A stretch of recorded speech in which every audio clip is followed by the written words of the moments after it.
Welcome to Through the Web podcast with me, your host, Tawsif. And me, Cold Fusion, otherwise known as Dagogo. Have you been? I've been good, a little sick, but I've gotten over that now. So just got the cough remaining. How about yourself? No cough yet. Brayden just got off his cold, spicy flu. I've still been okay so far, touch wood, but it's just going around everywhere right now. It is. That's that season. Yeah, it feels like, when was the last time we sat down together in this room? Probably 3 weeks now. 1965. That's how long it feels like, to be fair. But honestly, I keep saying it back over and over again. Like every time we do a remote one and then come back to do an in studio, it's just so much better. Yeah, this is the real deal. 100%. But other than that, what have you been up to overall? Well, I'm leaving to Europe quite soon. So I'm just finishing off a few videos for the lovely audience to watch while I'm away to keep them entertained. So there's some good stuff coming up. It's the life of a creator. No actual break. Well, there will be a break when I go, but yeah, Fair enough. like all your work gets compressed into.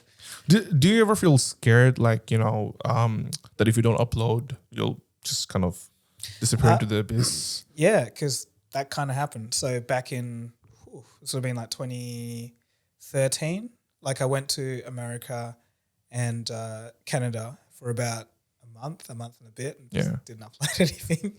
And so I didn't know at the time that was a bad thing. I thought that your subscribers, they get notified on everything. So yeah, like there was a big drop off and it took a long time to come back after that. So I kind of learned my lesson. Well, did you do anything differently to come back on, regular schedule? Or it was just... No, I think I just started uploading again. Right. I did do a video saying I'm back. Yeah. Just to literally that was the title. just to let everyone know that you're alive. Yeah. But it wasn't that, didn't really work. So I just kind of uploaded. Yeah, it's pretty crazy how I think it's maybe changing a little bit now, but YouTube is to punish if you didn't upload on a regular basis. Yeah. And and then people were getting burnt out because if you're someone like an animator or something, that takes time. 100%. You just got to keep doing it or else you die. But then I wonder, how does it work for some other creators who only maybe post once a month or maybe even once every 3-4 months, right? Yeah. What's his name? Bill Words or something? The guy, the funny guy. Bill Burr? No. He did the entire history of the world video. Oh yes, thing. He only drops maybe something every once a year or something. It always goes viral. No, that's true. And those are the gems. And also Lemino, I don't know if you know him as well. He's very rare, and his videos always hit. Even Mr. Beast, he's doing very infrequent uploads as well.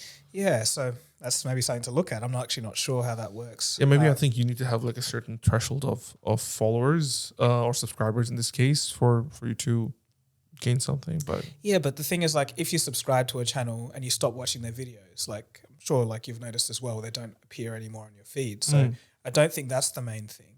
It must just be, when they release a video, enough people still must have watched something recently because it's just got such a big following that it just still picks up maybe. And apparently YouTube's also saying that the subscriber count is getting a lot less important than viewer count.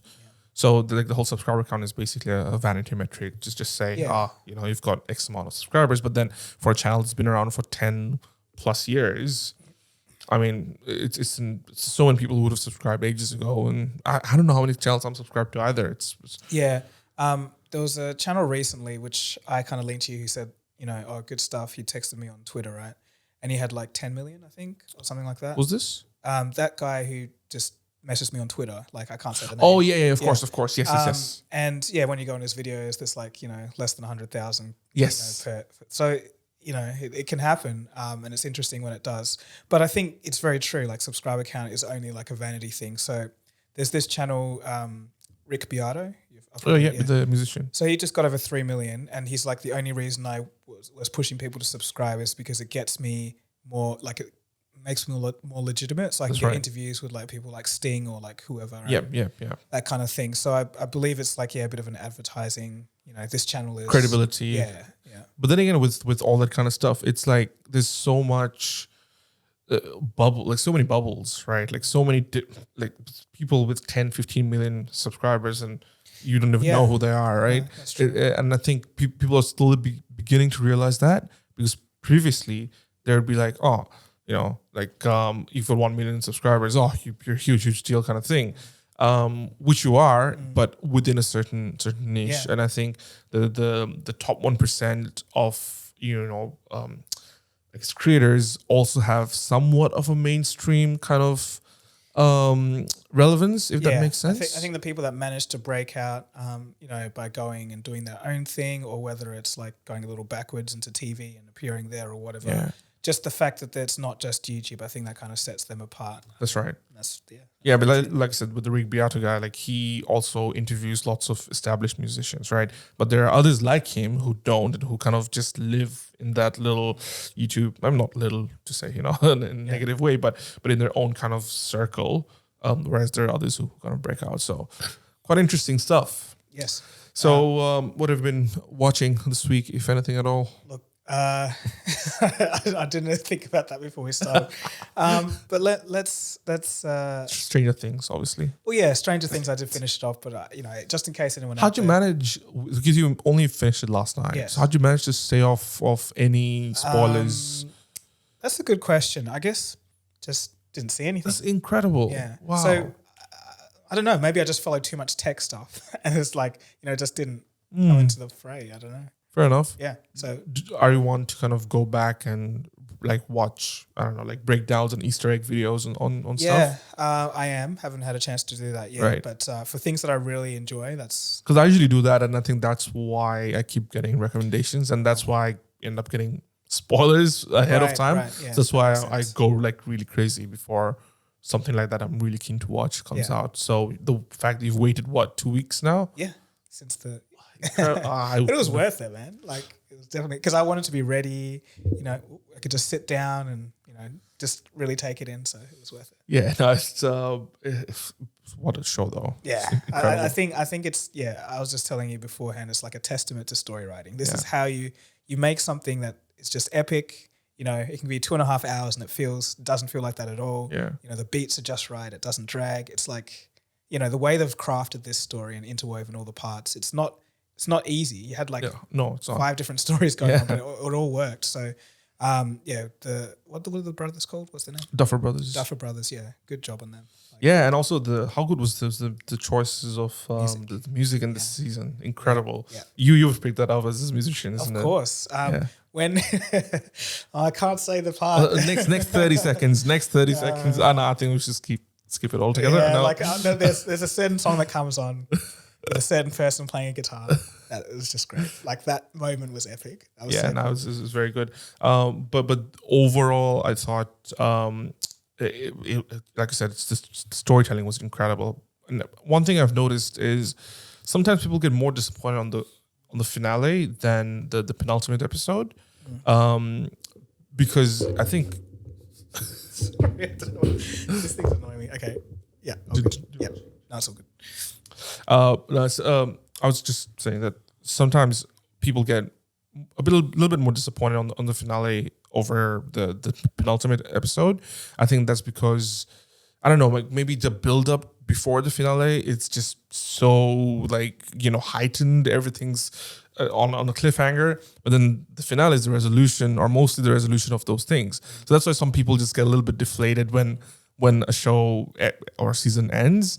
I think that's what a lot of people felt towards, like, oh, the previous episode was way better, or even some people felt the volume 1 was way better than volume 2 because of how I guess it left things for volume 2. Well, are you saying that people were disappointed by the end of Stranger Things? No, I mean they weren't, like, but I'm saying in general, I've heard this as a common theme. General thing. And I've heard people say that they enjoyed the episode before the final episode or before the finale more than they enjoyed the finale.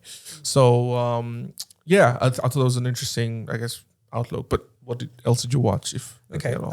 So I don't know if you've heard of BeamNG.drive.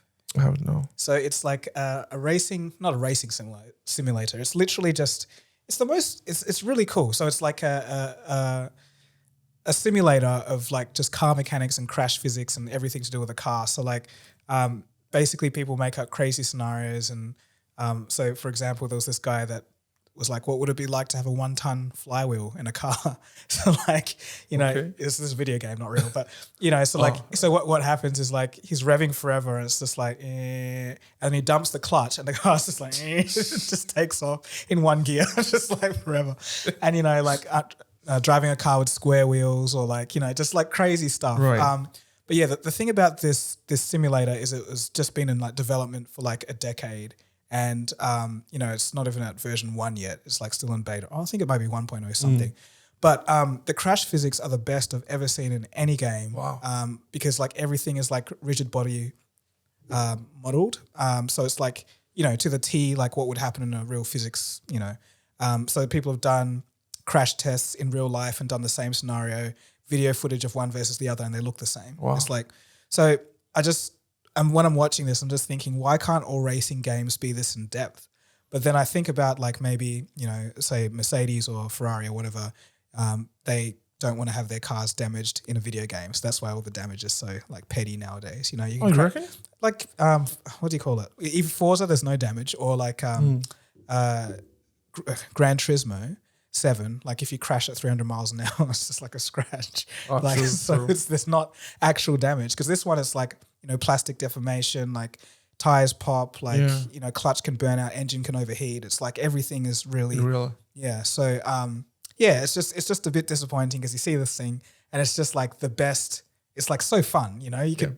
I think I was reading the Wikipedia page a while back, and I think they were actually using it. Some car companies were using it because it was so good at, you know, modeling. So yeah, you know, so it's like, I don't know. I just feel like that kind of thing should be implemented in more just casual games, you know.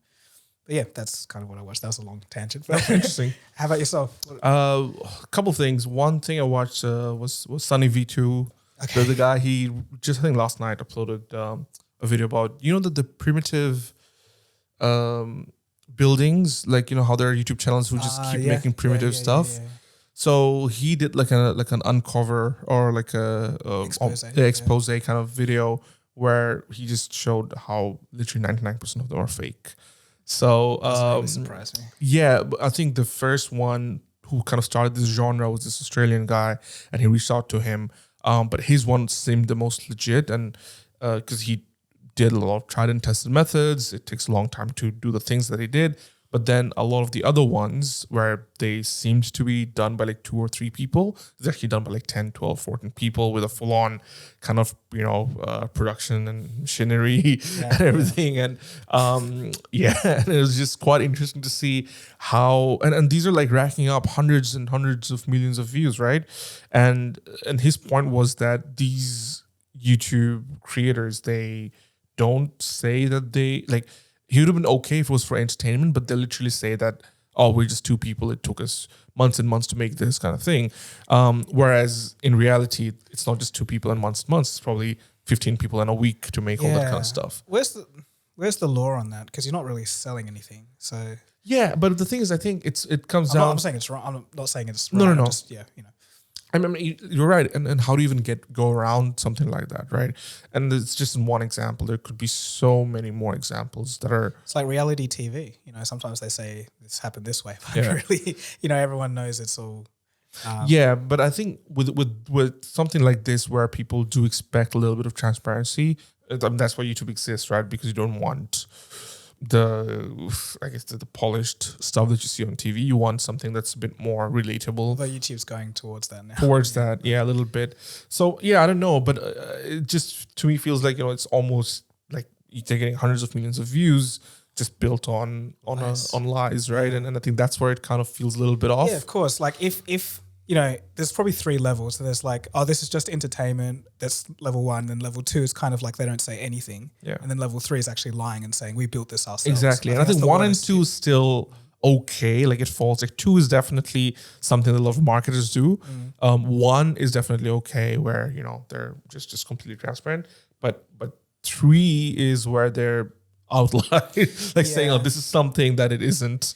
And I guess like it's kind of sad because it you know, I think trust in institutions, trust in people, blah, blah, blah, it's all at an all-time low. And I think a lot of it has to do with like social media and like what people post, because everyone knows things on Instagram is fake and everything. But there's a lot of people that say like post stuff like to portray that it's real than when it really isn't. And I think when people see that over and over again, they just like get disillusioned and like everything's fake. No, what's real? And it kind of sucks for the people that are actually doing the right thing. So no, 100%. But yeah, it was an interesting video to watch. I quite like his expose style stuff where it's quite detailed and not just done for the sake of drama or anything like that. The other thing I watched, so do you know John Oliver? So just watched a video on data brokers. I don't know if you've watched that one, but it's like a piece on how there's... Oh, is it the one where he like blackmailed US politicians? Yeah. It's an old one. I saw that last bit ages ago where that went a bit viral. But I watched the whole thing yesterday, and it's basically about, for those who don't know, it's about this multi-billion-dollar industry who basically act as a middleman between place where data is collected, where they then get those data and then they sell it to advertisers or certain groups of people. The way he did it was quite interesting and very funny as well. He's obviously there are stories about political affiliations or somebody going too left or too right, obviously, but ignoring all that kind of stuff, I think what that showed, because I was always on that camp of I have nothing to hide, so it's okay, like it doesn't really bother me. But then he kind of answered that question as well, that there are others who, like one example that he gave was this domestic violence victim. Basically, her entire data was available online. You could literally pay an X amount of money to someone to get her address, and she's basically scared for her life, right? So there are cases like that, and even I think there was someone in New Hampshire who took like a address of someone just off of those data brokers and ended up murdering that person, right? So United States, obviously, quite different to the rest of the world in some cases. Europe's quite strict with these things. Australia somewhat, but either way, I think it's not uncommon at this stage to be able to get some of these personal data online. So did that change your opinion at all when you're like, I got nothing to hide? I think from a personal level, not so much, but I think from a regulation perspective, I think there's something needs to be done, right? I think, again, for me, it doesn't really bother me, right? So what if, from my personal information. What if little Billy is watching the podcast now? It's like, that Tawsif guy, I really don't. I don't like him. What would you say then?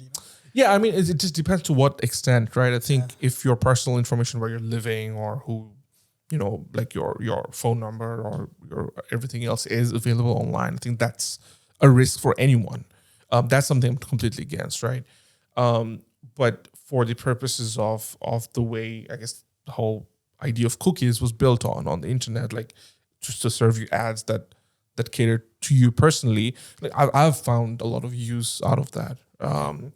I do online shopping, not to a crazy extent, but every now and then I do it. And if the ad's relevant, I would rather want to get that ad versus something that's not relevant to me. But you believe people should have the choice to... 100%. Oh, no, of course. I don't think it should be the default setting for sure. And that's something he touches on as well, that the way it works right now, the default setting is you can take all my information. And the whole idea of cookies as well, like right now you go on any kind of website, it'll have this big thing about accept all cookies, and the other button would be like change all settings or something. And then when you look at the settings, it's like 20 different options that you can pick and choose from. Now, it is a bit difficult to... You would understand where if I'm part of the selling company, I understand where they're coming from, right? Like you want to make things as frictionless as possible. But at the same time, it's like, this is privacy we're talking about. So yeah, I'd be on the camp of that everything should be private by default. And then if you want to get relevant ads, you get to choose on top. Okay. Yeah, interesting. I think the way, or just going back to what John Oliver did, like, because it was like some old US law that he used as an example to get like kind of blackmail the politicians. Yeah, I'm I not can't even remember even exactly. old laws. It's basically the fact that it's legal to serve ads Yeah. to a certain demographic and mine the data. So he basically went to targeted like certain groups of men over 45 years old within the 5 mile radius of the US Capitol, and basically No, but data mined. I do remember, or maybe it wasn't the full thing, but he was talking about how like there was precedent for this from something else. Like my memory's quite scratchy on it, Sure. but like there was another component where like that's why he said it was okay to do. I don't know if that was mentioned or. I think in general he put the idea that something like this is legal anyway. So I don't know. Maybe it's maybe you have to just watch it again. Yeah. But worth the watch for sure. Yeah, cool stuff. So we have some tech news to go over, don't we? Yes. Before tech news, I want to actually go some I guess a personal experience. So I got Midjourney. I got accepted to do Midjourney, which is basically an alternative to DALL-E 2. Pretty much almost like for like in a lot of cases. I didn't get it in DALL-E 2, so this Midjourney was a lot more accepting by the looks of it. The way it works is they give you some you apply for the beta, and they accept you in the beta program, where they give you a Discord link, and you just have to use the Discord link to type in the prompts within Discord, and it turns out the images that you want in Discord itself. And I've been using it for a few days now, and it's been quite, interesting. Like it's almost profound in some ways, because, we spoke about it at length weeks and weeks ago on the DALL-E 2 episode. You made a video about it. But using it actually is an experience in itself, especially as a creator, as a creative person. I tried different prompts, and once it starts giving you the information, it opens up like newer, I guess, ideas in your brain to work on top of what it's giving you. And it almost feels like this endless creative route that you can go on this thing, especially if you're one to kind of, nitpick and look at detail and all that kind of stuff.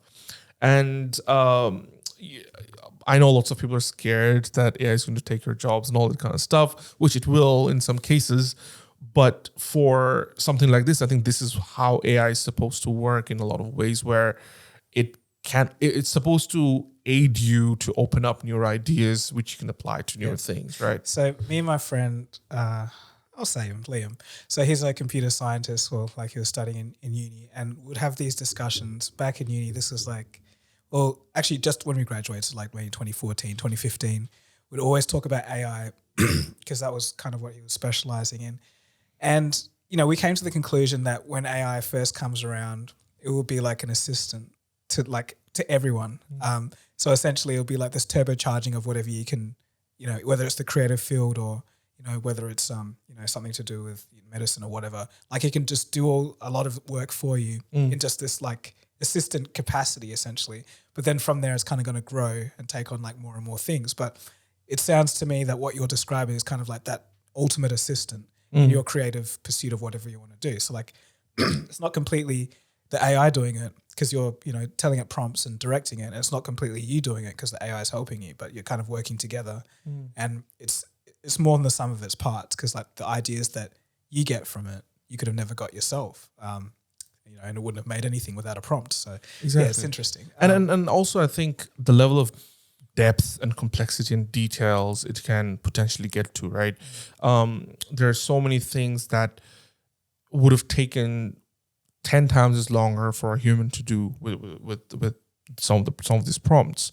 But it's faster, it's more detailed, it's more nuanced, and I think that again opens up so much more opportunities for other fields. Like imagine if you can make a video game, like an entire video game with prompts, for example, right? How much faster, like what the possibility of it would makes a potential for newer video games that we didn't even think would exist, right?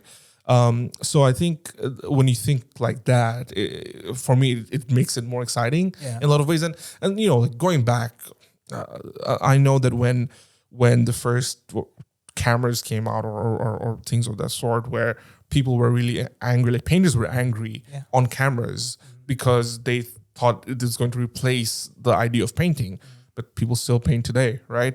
When you look at like in the world of architecture, you'd have to sit down and do a drafting, like hours and hours and hours of, laborious work, manual work, menial work. That's again, replaced or cut down to such a small degree. So there will be parts where, sure, like if you are very technical with your career, like if your careers like you're only laying bricks, for example, and that's being done by someone else, I think that's where you lose out. So I think for the future, if you're picking if you're listening in and if you're picking a profession, I think maybe look at not just picking something that's too technical, that has some room for or wiggle room for, creative input as well. Okay, so when you're saying technical, do you mean inflexible? Yeah, like for example, if you specialize in just, like tracing on a piece of paper, for example, like drafting in some ways, like that's your only skill set, or so narrow skill sets. Yeah, like very narrow technical skill sets. I think those are the jobs that are gonna, slowly go away. So the thing is, this is where it kind of gets to the moment where like it gets hazy, and I'm just like, I don't know, because like the thing about this AI stuff is, the hockey stick moment kind of thing. We're like there. Yeah. So it's like, we're like, wow, it's getting so good. Like, in 10 years, it's going to be like here, but then we don't realize it's going to be a vertical line up. I think, that's why I say I don't know, because it's like this thing is exponential. Actually, me and Brayden were just talking about it. So DALL-E came out, like 3 months ago or something.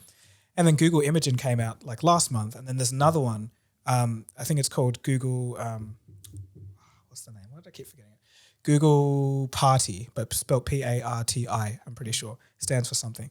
But so with these models, I hope I'm getting this right because I watched this a long time ago. But with these models, you have like, a certain amount of data that it has, like whether it's, for language models, it's words, or for images, it's a certain number of images. But then, so DALL-E and Google, the first one, Google Imagen, they had like in the order of like 10 to 30 million. And then this new one by Google has in the order of 1 trillion. So, sorry, 1 billion. So it's kind of like, this is like exponential already. Like within 3 months, everything's been like, doubled. So it's like you can't tell the trajectory of these things because like, with DALL-E 3, we'll probably start seeing mini videos, and then DALL-E 4 will have like 10-minute, not really. Yeah, like full on feature film. It's like make me a Marvel film. Yeah, it's just there. Yeah. When you were talking about, sorry, we're going a bit long on this, but when you're talking about it opens up new creative possibilities, and you can imagine like feature length films and stuff.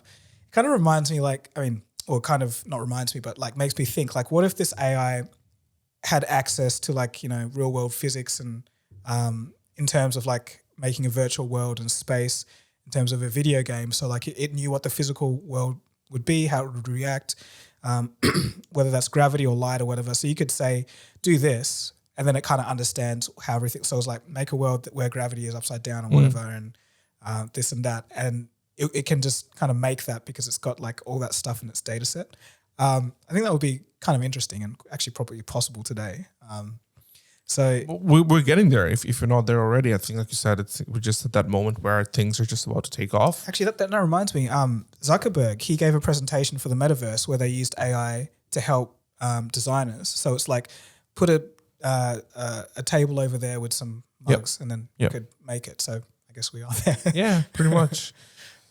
Yeah, crazy stuff. Yeah, so very good experience. I think anybody can apply for the beta. So if you're listening in and curious, just look up Midjourney and it should be there. But so versus DALL-E 2, what would you say? Like in terms of I didn't use DALL-E 2 though. So and what like the images that you've seen, I guess. So in percentages, how much? So DALL-E 2, from what I've seen, other users' prompts and outputs seem a lot more realistic, a lot more aesthetic. If that makes sense. Midjourney feels more like you need to work around it a bit more. Like you need to like kind of let's say like angle it in certain ways where you want the correct output, because as it's a Discord thread, like there's lots of different channels where like thousands of people are using it at the same time as yourself, and you can see their prompts and their outputs as well. Right. So some of the stuff that would be coming out is just incredible. So and I was like looking at their prompts and just trying to copy what they were saying, like you know, like the aspect ratio or just like render in HD plus or something like that, and it changes the outlook as well. Right. So things like that, like making it more cinematic, making it in certain angles, and I was just doing those, and I think there's that potential as well. So it felt to me that a little bit more work needs to go on the prompt for Midjourney versus the other two. Okay. But the mini ones, it's just for the memes. That's great. I love the mini ones because they're like so crappy that it's just like, this is funny. One thing I will say though, Midjourney didn't feel like they were very good with faces. Okay. So if you just say, I don't know, Elon Musk playing cricket with Bill Gates in Mars or something, you can tell that it's them, but their faces are not very accurate. Yeah. So like, as in like not coherent, how it's all smudgy and stuff. Or yeah, exactly. Very, very smudgy. Not very. But again, I've seen some that are like very good, well structured faces, and they're probably for their 50th, iteration of the same prompt. Right. Okay. If that makes sense. I'll stick with the AI side of things.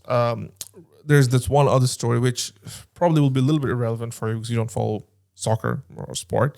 Do you know the offside rule? No. Of course. Hey, I used to play soccer. You almost said that in a British accent. Of course, mate.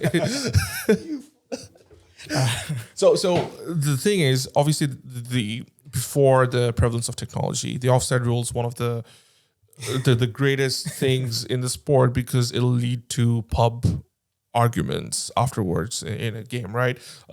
Plenty of stuff about, because it's, for those who don't play soccer or understand soccer, essentially there's a main umpire or referee in this case, and there's a sideline referee, and it for decades it was up to his eyes. Yeah, their eyes, and basically there was a lot of human error involvement, right? So they'll have to raise a flag as soon as the ball was passed. So I'm not going to explain the complexities of it in this podcast, but the idea of it was that the sideline referee basically would be the one calling the shots if it was offside or not. That was slowly transitioned into this video assistant referee where they would still have that human referee on the side, but then there's a fourth referee who'd be able to watch it from almost like an action replay kind of thing. We'll be able to pause it, look at different camera angles, and make the decision quicker. Well, not quicker, but in some ways more accurately. That was the game. So coming up is this new version of that where they'll be able to check the limbs of the players. And the moment there's going to be some sort of a detector within the ball itself that will coincide with the movement of the limbs of the player, and the AI will dictate if it was offside or not. I think they're going to trial that in the World Cup, which is coming in the next 3-4 months. So that will definitely, because previously, they didn't have the goal line technology. Now every time the ball goes completely over, you can tell it's a goal. Go on. I was going to say, I remember Australia versus Argentina that time when the ball clearly went in, and they... Was it Argentina and Australia? I don't remember. Or was it Korea? I don't think it was Korea. Okay, Australia versus... I think it was Argentina. I can't remember when Australia played Argentina. Well, those England and Germany where the ball hit the thing and this is like 2006, not like recently. Yeah. Okay. It was in 2006 where England had this one where the ball went all over the line and like everybody saw it from the thing. But I think it was right after that when people started talking about, okay, like we should have a goal line technology because it was the highest stage and whatever. But, going back to the idea of that, the reason why I bring this up is, we're getting to a point where there's possibility that the linesman or the referee on the sides would probably become, redundant, right? Because they'll only be used not for so much for the offside, but for closer encounters or things. Like red cards. Or just, talking to the referee who couldn't be there at the time. So if we're getting to a point where decisions like this is made by AI, do you think that slowly loses the soul of the sport, or in other cases, like, where I saw this specific comment about within this report where they said, "What's next?" Like the players are all AI as well, and you just have this whole simulation of just AI generated players playing against each other, and everything's like to the dot, where there's no human element at all. And because I feel there is some sort of argument to be made. I get that. I get that as well. And I was like that, like especially when VAR came in, I was like, oh man, like I don't care if it's offside or not. I just like the fact that there's something to talk about with others, and it just brings that human element to the game. Yeah. But now I'm thinking, it's a probably a legitimate argument.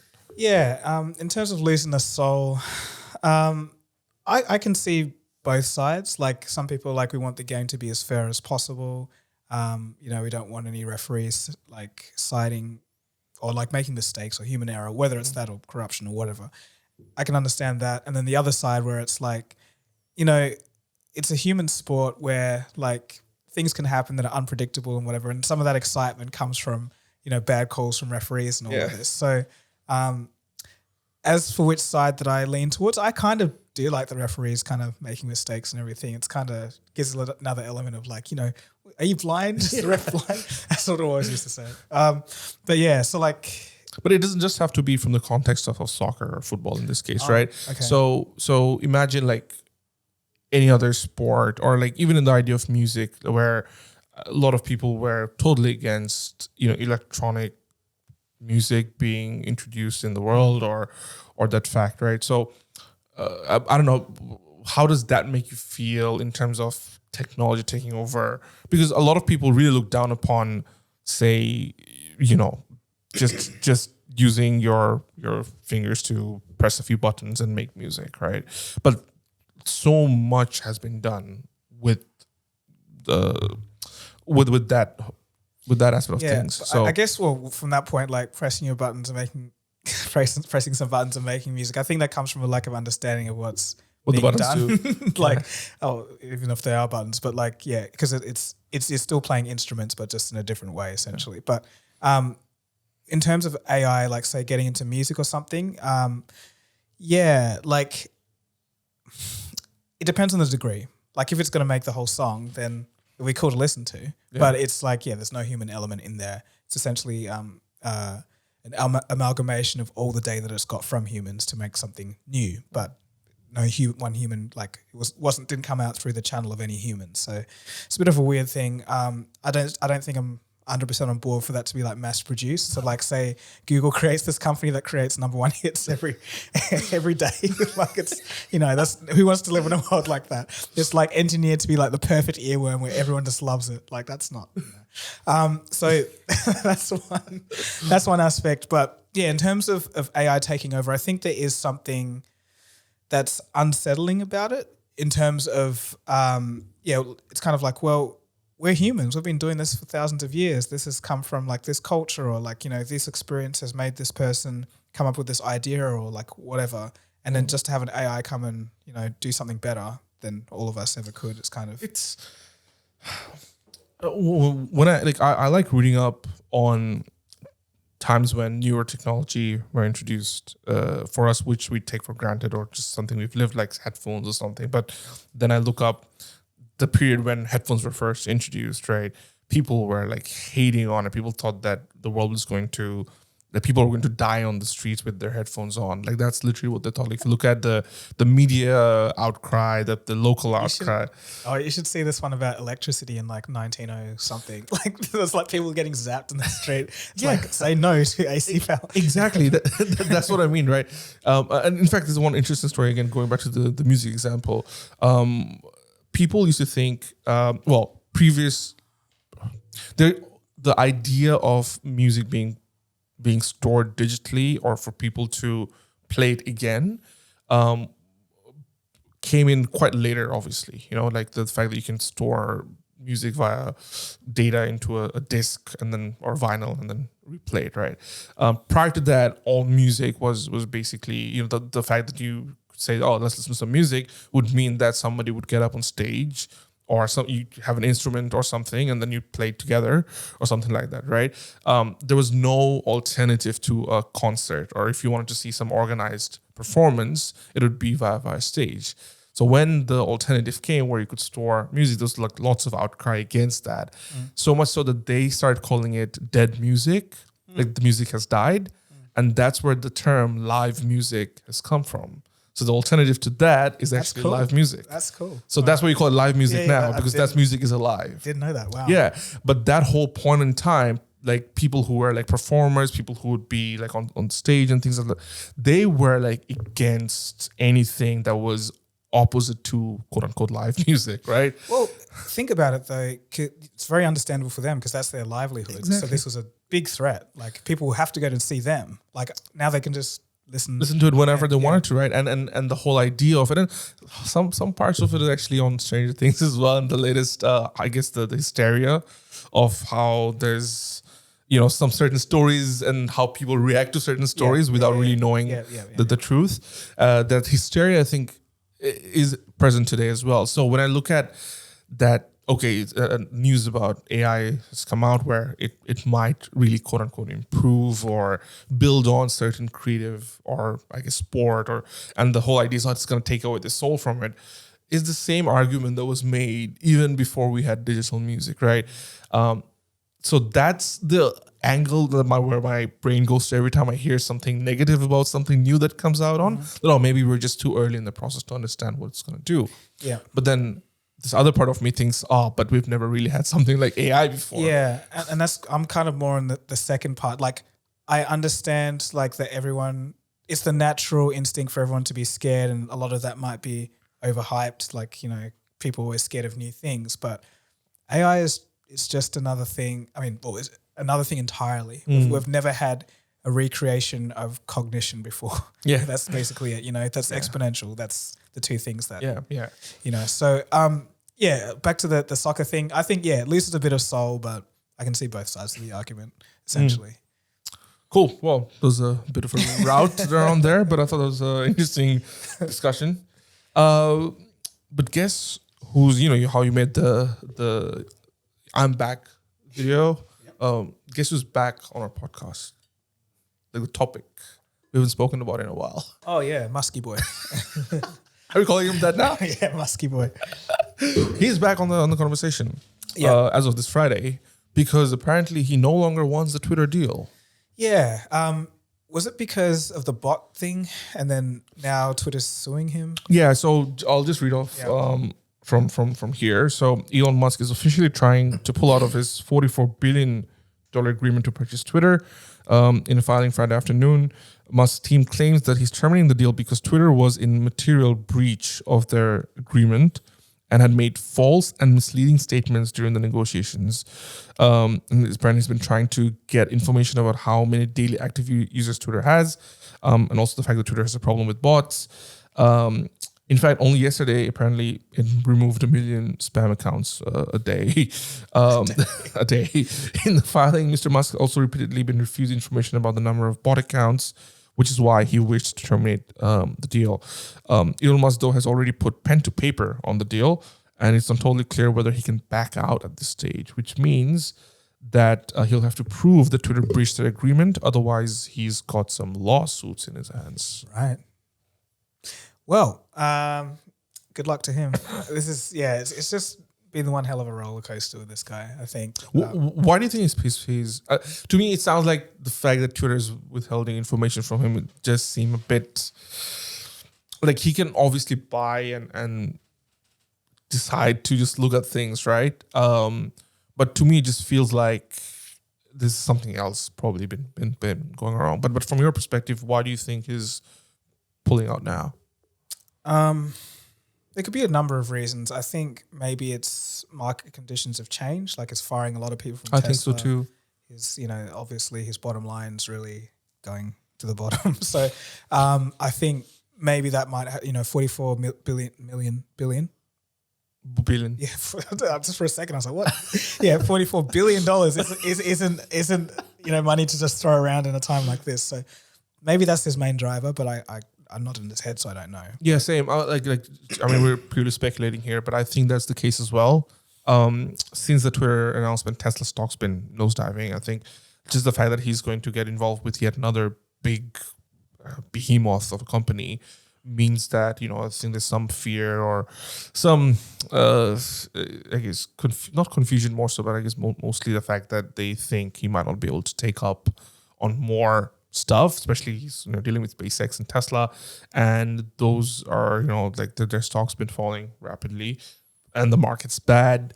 And the fact that you have to get 44 billion at a time like this, with everything else kind of just crashing and crumbling around you, not good. So just today, earlier, I think he tweeted something about the situation. It was like one of those memes where it was like actually himself laughing slowly more and more in each photo. And then it had like text saying like, you know, Twitter wanted me to, said I couldn't buy it, and then now they have to go to court, and now they have to reveal the bot numbers and court documents, and it's like laughing really hard. Right. So I think he's taking the piss. Yeah. But I think it also feels like he thinks he's invincible kind of thing. But I think sometimes like this is the part where he's trying to still put that face up front that maybe he's trying to be invincible, but I don't know. He'll probably get hit with a few lawsuits for sure. Yeah. Don't they have to pay? Don't they both have to pay $1 billion or something? I don't know what that's about. I saw that somewhere, but yeah, because I read both parties do, and I was like, that's a bit weird. Like for what? For like not going through with the deal. To whom? To each, I don't know. That doesn't make sense. I know. That's why I was like, did I read that? So we don't go through. I'm gonna pay $1 billion. You're gonna pay me $1 billion. Yeah, that's just all lose money. So I mean, nobody's losing money. Well, it depends when they inflation. So it depends what time of the day they're doing the transaction. Somebody will lose out a fair bit on inflation if it's like, I don't know, 30 seconds after. Oh man, I think this this flu's gotten to my head. All right. But yeah, it will be interesting to see that space span out over the next few weeks or months. Who knows at this stage? But it seems like he's definitely trying to end the deal right there. Uber leaks have come out that says that how it's spread, it's quote unquote effing illegal ride sharing globally. What? So basically, there's this leak, expose of lots of files. This shows how they were at the forefront of lobbying with politicians. Oh yes, yeah. With bending rules, bending local laws, and essentially it came out to, I think it was leaked to The Guardian, and I think they're the ones who broke the story. The leak also shows that how Uber tried to show support by discreetly quoting prime ministers, presidents, billionaires, oligarchs, and media barons. In addition to memos and presentations and notebooks, the documents also includes, emails, messages, WhatsApp exchanges between Silicon Valley giants' most senior executives. Not surprising, given that I've watched Super Pumped, right? Where they kind of detailed a lot of interesting stuff. I think there was this whole episode called Grey Ball. The concept of that was that this was the early stages of Uber. And obviously they took some creative freedom to showcase that. But the idea of greyballing was that Uber could look at somebody's phone and look them up on the back end and basically stop them from ordering any Ubers around that area. Okay. Apparently this is something that wasn't legal back then. I don't know if it's legal now anyway. But they were doing it to specifically people from the government who are trying to stop Uber from spreading. So this was at a time when there was no clear-cut legislations or laws around somebody driving Uber. So there would be people from the government going around, or from the local council going around, getting hailing Uber rides. They'd get in the car and smack them with fines that you can't do this here. Wow. So they caught wind of that, and basically they greyballed these individual officials around that area, which apparently became like a big deal later on, even in the show itself. So stuff like that was fairly commonly showed, and I'm guessing it's common knowledge. So this news of them being illegally spreading everywhere wasn't a big surprise to me. But does that come as a surprise to you? Not really. Yeah, I've heard Uber doing dodgy things in the early days, but the thing is, like, yes, so this leaks. What happens now? Like, it's nothing. Nothing can really be done. Yeah, they already released like a statement saying that this was a time where we practice these things openly, but this company has changed since then. Blah blah blah, and they mentioned like Travis Kalanick, who's the CEO at the time, being the forefront of all these things, but he's no longer there. Yeah. So they, I guess, know how to save their face, yeah. But to me, it sounds like this is something that I guess pretty much any big Silicon Valley company would have done at some point. Be it Facebook, obviously. Yeah. So yeah, the Windows Phone video that I did, something interesting that I didn't include was that Google was actually kind of strong-handing Microsoft and, you know, refusing to give them, you know, key apps like YouTube and and all that, and Gmail. And so, yeah, Google made it really hard for Microsoft to succeed. So it was kind of like there could be a lawsuit in there kind of thing. But yeah, I think these big tech giants just stomp everyone. There was actually this one interesting part within the video, within the Super Pumped TV show itself, where one of his investors was telling Travis that, you know, like don't like go down that path of just being a maniac and trying to destroy everything, or because Travis almost he was portrayed almost as a psychopath, almost, right, or sociopath in this case, where he was just trying to destroy everything on his way, right? And the investor said that, hey, don't be like those people, and he's like, oh, Google also used to do that, and then the investor said, don't be evil. Does that ring any bell?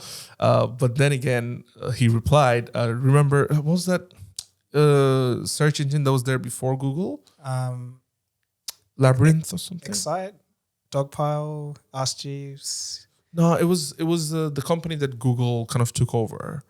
I think I remember sharing with you on WhatsApp, and I said, do you know about this company? I forgot the name. Google took over. They didn't take over, but they destroyed, like... So browse, like internet browser or search? Search. Oh, okay. They're one of the first search... You know the company for sure, because when I asked you about it, you were like, oh, yeah, the search engine company. So it wasn't Excite. What was it called? Excite. Probably not. It was in the mid-90s. Yeah. But... Was probably Excite? I don't know. Well, like, maybe when you say the name, I just got to say I'm not on my best form today. Yeah. When it comes to maybe they paid $1 billion to each other to settle that. Yeah, man. No, but the idea of that was that Travis kind of came back at the investor and said, hey, but Google actually destroyed that company. So don't come to me with this moral BS, because that's how you go about what you got to do to survive around here, right? And I think that was the angle where it kind of shows how big companies kind of do this stuff on the regular, and I wouldn't be surprised if more and more leaks like this come out. Yeah, it's just the way it happens. That's right. Final one for the day. Yeah, we're here almost 50 minutes. Wow, feel like it. Yeah. Sure. Final one for the day. There is a horrifying loan scheme that allows people to buy NFTs in installments. Oh, would you sign up to that? Yeah. Yeah. 100,000%, man. So cryptocurrency loans company Teller Finance is literally applying the logic of layaway to non-fungible tokens. And it's funny the way they wrote it, because apparently the crypto community can sink even lower. As Decrypt reports, Teller Finance is launching its aptly named Ape Now Pay Later program, to allow users to give each other loans to buy NFTs on the Ethereum blockchain. Really? This is unbelievable. So it's like... Especially now. You're getting into debt in the bottom of a market with things that don't exist. Like to buy things that don't exist. That's what else can you say? That's like unbelievable. All right. Well, that's obviously a great investment opportunity. No one should take it, but I'm just saying it's. Just to be clear, we're not giving any financial advice here. But yeah, it's just when I saw this on the ticker, as like I've been on the not championing NFTs, but more on the idea of NFTs. But it seems to me like all this stuff's almost just the way it's been crumbling around the whole space. It's almost telling in some ways how a lot of it was just hype built around it. Yeah. And when you look at what's going on right now with people still trying to push it, it almost feels like there's, I don't know, it does feel a bit scammy. Majority of it does. So yeah, I don't know where it's gonna go from here. At least the NFT side of things, but yeah. So like the core concept of NFTs, like in some use cases, obviously like everything can be used properly, but we've not seen any of that. Like this has all been just a quick cash grab, and I think what's interesting is that even though the market has completely decimated itself, like there's still scams going on out there, like about NFTs, and everyone has like such a negative sentiment on it, but people are still like willing to push more.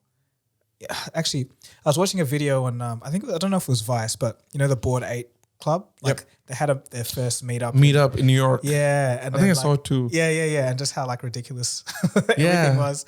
And there was a guy that was interviewing people on the street saying like, "What do you think about NFTs?" And everyone was like, "Nah." Yeah, I think I saw that as well. And I think he also talked about how one of the events had Eminem and Snoop Dogg perform or something like that, because they also push NFTs quite heavily, and then they're involved in that whole scene. But then he also said that, I mean, this isn't really a unique perk, because you'd probably be spending $300-$400 a ticket if you really have to, get even like the VIP seats or something to watch Eminem or Snoop Dogg, instead of, I don't know, like paying tens of thousands of dollars for it's not worth it. For a data. And it's kind of like, well, yeah, maybe they'll have concerts in the future, but like still it will take a long time to repay that value. Like, $10,000 for an NFT. And then there was also that part about the knockoff Snoop Dogg where like lower tier people got was it Snoop something? No, so there's like the name was switched, like Noob Snog or something. Something like that. But people thought it was the real guy. He looked pretty similar, but yeah, man. But I think loans for NFTs is a terrible idea. And I think I saw another headline as well. I didn't go deep into it. Somebody lost his entire savings, like house savings, trying to put money on certain NFTs and stuff. And you hear stories like this, like more and more. I think people just putting in their life savings on such volatile markets. So that's a bizarre thing that I don't think I'd really ever understand. Like, because it's a simple process to be, at that computer desk or whatever, or on your phone saying, if this goes wrong, what would happen? Think about the consequences here. And they just clearly haven't done that. And I think that's also one of the reasons why like Cold Fusion wanted to get into that game initially, because we were still trying to understand, but you decided to kind of take it slow and understand the market first. And obviously now you're not planning to release it. So the way that it was going to be done was, it did have utility, but this was all very small scale. Like it was kind of like, on the scale of Patreon kind of thing. So, was kind of exploring the idea, and it seemed interesting. But yeah, I think that the sentiment around it just got more and more negative. There were more and more scams, and it just got more and more of a cesspit. So I was like, nah. Probably a very good decision in hindsight. For sure. On that note, we have a Through the Web NFT launching next week. 10 on the Dagogo blockchain. There's only one node. You can only get the Brayden coin, which is like the perfectly minted version. And it's also a what do you call it? One of those. See, I can't think tonight. I was trying to say what Luna was, the self-balancing. That whole concept of it's an indication. It's time we wrap up. This is our first nighttime podcast. So that probably explains a few things. That does. I'm also quite low on energy today, so So I guess that's where we end things. So on that note, all right, guys. All right, thanks for watching, and we'll see you again next time for the next episode. Actually, yeah, we'll have a separate announcement on what's going to happen. Okay. Yeah, sure. Well, yeah, thanks for watching, guys, and we'll see you again soon.